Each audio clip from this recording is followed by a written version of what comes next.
Well, I'm broken down on the side of the highway in West Virginia.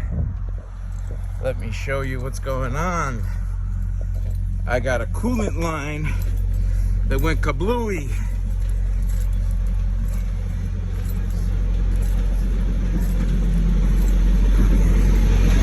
Triangles out, some extra stuff. Everything's covered in coolant. Everything.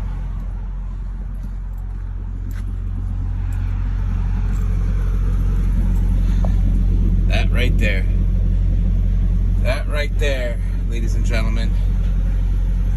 Everything's covered in coolant.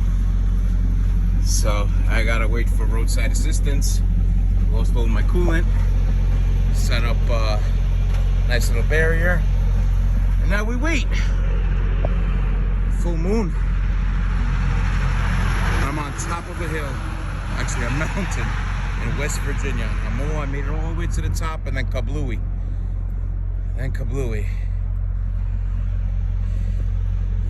Now we wait. Let me show you my emergency setup. I got my triangles, got my light, I got my emergency SOS beacon light. It's also a jumper pack. I actually got 2 of those. You can jump the truck if the battery dies. Does the job. And I got a bunch of cones set up. Be prepared. Always be prepared.